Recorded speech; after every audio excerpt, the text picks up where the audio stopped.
kabajamtootaa fi dhaggeeffattoota ilmaan Oromoo idil addunyaa irra jirtan akkam nageenyi keessan badhaadhaa bakkuma isin jirtanitti jaalalaa fi kabajaan ulfinniidhaan isiniif qabu isin qaqqabu jechaa guyyaa har'aa oduu biyya keessaatii fi oduu biyya alaa qabadhee isinii dhiyaadhee anka isin wajjin turtii taasisuu Meeri Huseenii raadiyoo walabaa irraa. Udaan awardaan shanaffaan hojiiwwan artii afaan Oromoo muuziqaa fiilmii fi hogbarruudhaan madaalchisee waggaa waggaan badhaasa kennaa kan ture. Udaan awardiin guyyaa kaleessaa marsaa shanaffaan kennameera.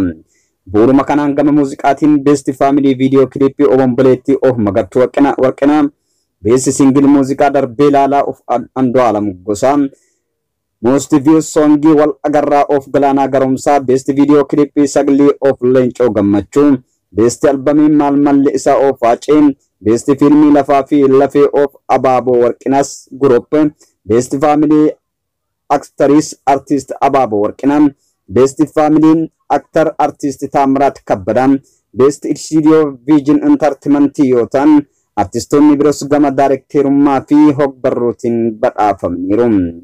Badhaasni odaa bara kanaa kun artii Oromoo keessatti morkattoota jajjaboo hojii artiitiin beekaman badhaasaaf geessisus sirboonni weellistoota akka Yooseen Geetawun inni bulloo jedhu kan gara miliyoona 8 daawwatamee fi sirbi kee kiyyaa badhaadhaa madaqoo jedhu kan miliyoona 3.3 daawwatame gulaallii keessaa hafuun hawaasarraa komii kaasaa jira. Udaan awardeen badhaasa walii galtee karaa gaggeessummaa dhaabbata Multimeediyaa Bashaattuu Toloomarraa fi Biiroo Aadaa fi Turizimii Oromiyaatiin qophaa'ee waggaa waggaan kennuudha.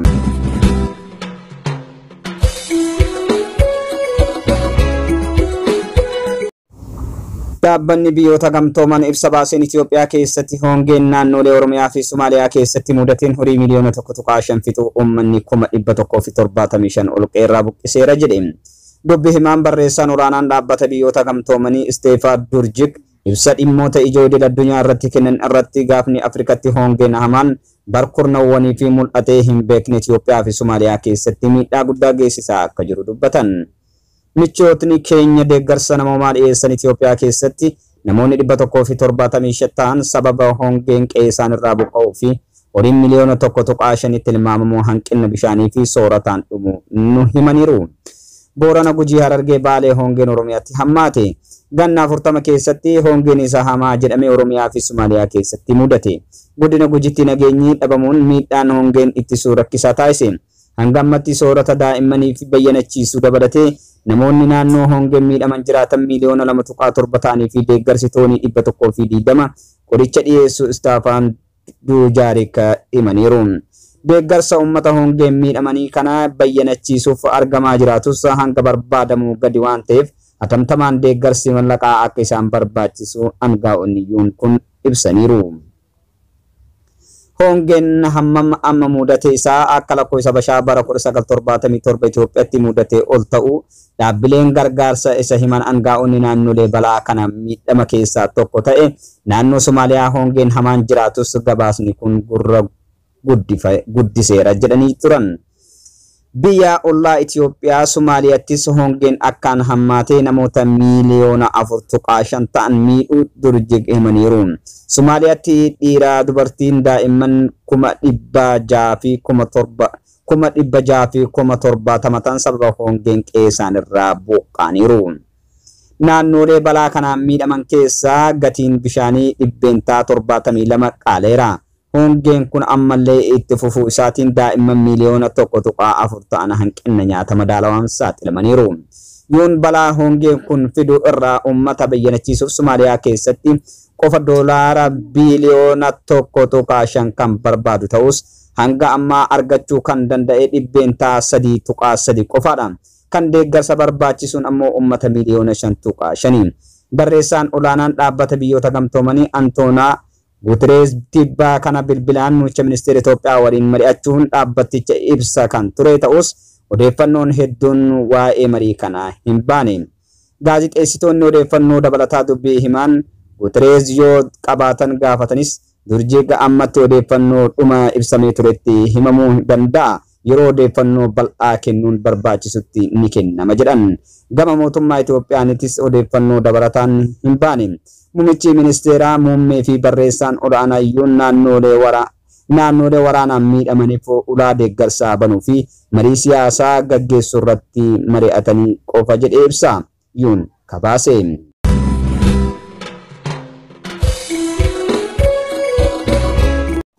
Gara oduu biyya alaatti sin dabarsa. Barattuun Indiyaa Yukireeniin keessaa saree ishii gattee baqachuu didde. Barattuun gannaa 20 lammii Indiyaa taate Yukireen yeroo baatu saree ishii Zaayiraa jedhamtu fudhattee baate qeeqaa fi dinqisiifannaa argataa jirti. Aayiraan Aandariin xuuxillaa ishii ji'a 5 Zaayiraa qabattee balallii mootummaa Indiyaa qopheessee magaalaa Roomaaniyaa irraa gara Indiyaa imala dhaabsisaa taasifteerti. Yukireenitti waraanni yeroo jalqabaaf Aayiraan yaadni ishii hundi waan fedhe yoo dhufe Zaayiraa dhiisee hin deemu kan jedhu ture. Ani barattuu fayyaadha. Lubbuu kamiyyuu otoo hin loogin baraaruu akka qabnu baranne ishii dhiisee bahuun koo eenyuyyuu hin fayyadu ture jette.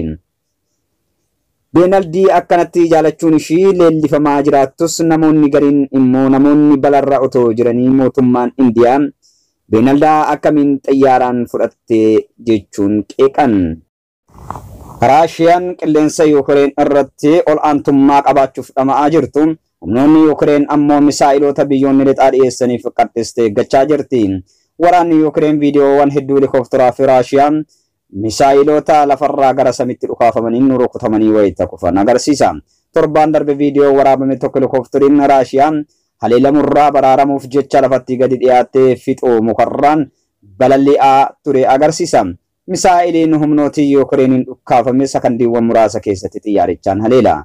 Helikoophteriin Raashiyaa humnootii Yukireeniin haleelame otoo barbaadan ibiddaan itti hin qabatin dura lafa dha'ee ture.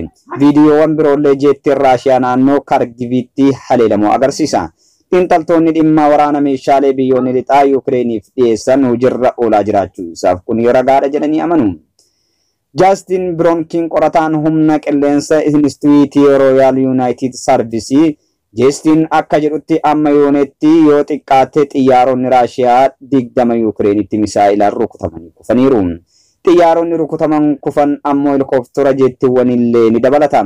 Lakkoofsi xiyyaarota rukutamanii kufaniiru jedhamanii kun ministeeronni ittisa Yukireen jeettiiwwan 48 fi helikooftera 80 kuffiseera kan jedhu gadi. Ammas taanaan lakkoofsi xiqqaan kunillee Raashiyaa olaantummaa humna qilleensa Yukireenitti argachuuf qabsoo keessa jiraachuu agarsiisa. Yukireen illee miidhaa guddattuu qaqqabe. Ministeerri ittisa UK Ben Wallace BBCtti akka himanitti Raashiyaan amma yoonatti humna ittisa haleellaa qilleensarraa fi humna qilleensa Yukireeniin balleessuu irratti kan hin milkoofnedha. Waraanni otoo hin eegalin dura xiyyaarri waraanaa Yukireen dura kan Raashiyaan gara daangaa isheetitti funaante waliin wayita wal madaalu kan Raashiyaa yoo xiqqaate harka lamaan kan Yukireen caalu.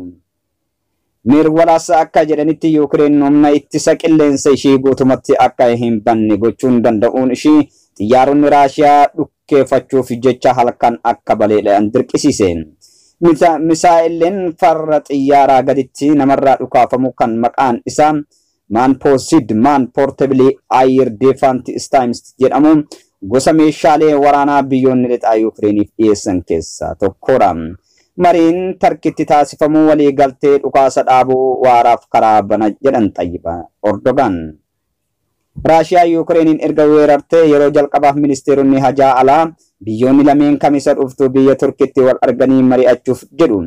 Pirezidaantiin Turkii Rajab Tayyip Erdogan kibba biyyattiitti magaalaa Antaalaa jedhamutti mariin aangaa'ota lamaan gidduutti godhamu waliigaltee dhukaasa dhaabuu waaraaf karaa bana amantaa jedhu qabaachuu dubbataniiru.